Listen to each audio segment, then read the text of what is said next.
Breaking News, CNN.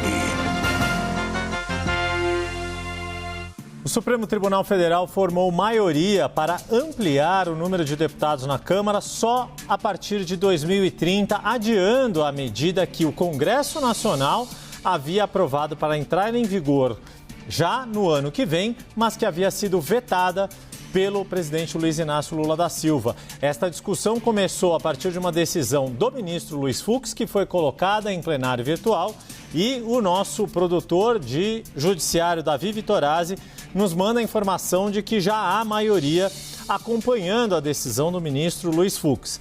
Gilmar Mendes, decano da Casa, Carmen Lúcia, Nunes Marques, Cristiano Zanin e Alexandre de Moraes, ou seja, já há 6 votos para que esta medida, que foi votada pelo Congresso Nacional, vetada pelo Executivo, e haveria toda uma discussão se esse veto seria ou não derrubado pelo Congresso Nacional, que esta discussão seja postergada para 2030. Então, aquela redistribuição, ou melhor, a criação do número de mais cadeiras, na criação de 18 vagas, Débora, para subir de 513 para 531, o número de deputados da Câmara não está mais valendo, fica tudo como está a atual distribuição das 513 vagas na Câmara dos Deputados pelas 27 unidades federativas, 26 estados mais o Distrito Federal, no atual desenho, e uma nova configuração ficaria só a partir de 2030, quando está previsto ter um novo censo da parte do IBGE. Já trago repercussão disso, Débora, porque, enfim, já havia toda essa expectativa desta decisão do Supremo Tribunal Federal, a partir do que havia sido decidido de forma monocrática pelo ministro Luiz Fux, mas já foi acompanhado por outros 5 colegas e, com isso, a maioria. A questão é, havia estados que não perderiam vagas, embora deveriam perder vagas se fossem mantidas as 513. A solução que a Câmara achou e foi acompanhada pelo Senado foi aumentar as vagas naqueles estados que aumentaram sua população, sem prejuízo daqueles estados que proporcionalmente perderam população. Um desses estados que perderia vagas na Câmara é justamente a Paraíba, do presidente da Câmara, Hugo Mota, e o Rio de Janeiro, da relatora do caso, desta matéria na Câmara, a deputada Dani Cunha, do Republicanos. Quem foi o autor desta proposta lá na Câmara, Débora? O deputado Rafael Pezente, do MDB de Santa Catarina, que é um dos estados que tem aumentado a sua população já há algum tempo e passaria a ter 4 novas vagas se fosse respeitada essa nova proporcionalidade. Com esta decisão do STF, Santa Catarina, assim como Pará e outros estados, deixam de ganhar vagas. O que o deputado Rafael Pezente já está preparando, junto com o gabinete do senador Esperidião Amin, também de Santa Catarina?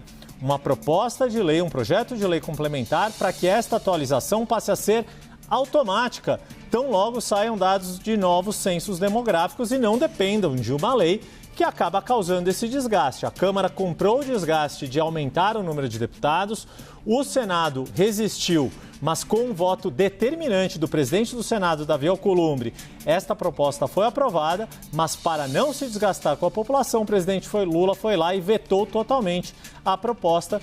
E aí, mais uma vez, como quase tudo neste país, coube ao Supremo tomar alguma decisão. E a decisão foi, deixa para 2030, ganha-se mais tempo para ver o que se faz com essa história toda, Débora. Você disse tudo, eu só tenho um ponto a acrescentar, é o chamado texto sob medida. Você contou aqui ponto a ponto quem ganha, quem não perde, enfim, é o texto sob medida, que é uma especialidade do Congresso Nacional, Yuri. É isso. Agora, enfim, decisão do Supremo está tomada, ou quer dizer, formou-se a maioria, é uma discussão em plenário virtual que deve ser concluída ainda hoje, uma decisão colegiada do STF que a gente já tem informação de que houve maioria para que a Câmara dos Deputados fique como está, 513 deputados, sem aumento do número de deputados, ou seja, não vai se ter aquele gasto extra que os novos gabinetes provocariam, nem despesas extras, por exemplo, com emendas parlamentares, mas não deixa todo mundo satisfeito, porque alguns estados tinham uma perspectiva, e cá para nós, legítima, já que a sua proporção de população tornou-se maior com o passar dos anos, e eu citei só 2 estados aqui, Pará e Santa Catarina, que, se não me engano, são os estados que justamente mais ganhariam vagas. O Pará é um dos estados que mais questionou esta discussão no Supremo Tribunal Federal agora. Queria que não fosse acatada aquela demanda do Senado Federal. Esta discussão no Supremo agora chegou porque o Senado pediu que o Supremo decidisse que, olha, não deixa para depois, vamos discutir depois, e foi isso que foi acatado agora por esta maioria do STF, mas fato é que em algum momento a Câmara dos Deputados precisa fazer uma melhor discussão da proporcionalidade das vagas em função da população de cada estado. É histórico o problema de subrepresentação dos estados mais populosos. São Paulo, que tem já a maior bancada, 70 deputados, é subrepresentada em proporção aos estados menos populosos, mas fato é que, para não abrir mão de vagas em alguns estados, para que os estados que perderam participação não perdessem vagas, chegou-se a essa solução de 18 novas cadeiras, que causou uma baita de uma repercussão negativa. Agora a gente chega nessa situação. Vai ficar tudo como está, mas fato é que segue-se tendo um problema. Há uma desproporção na casa que deveria proporcionalmente representar a população de cada uma das 27 unidades federativas, Débora. Mas a representação vai ficar para depois de 2030. Yuri, se olha não tiver só, polêmica lá de novo, né? Exatamente. Quando a gente perguntou para o presidente da Câmara, Hugo Mota, olha, mas o dinheiro para aumentar o número de deputados vai sair da onde, né? Qual que é a previsão? Ele falou, não vai ter. Até a gente teve aqui no 360. Não vai ter aumento nenhum. A gente vai readequar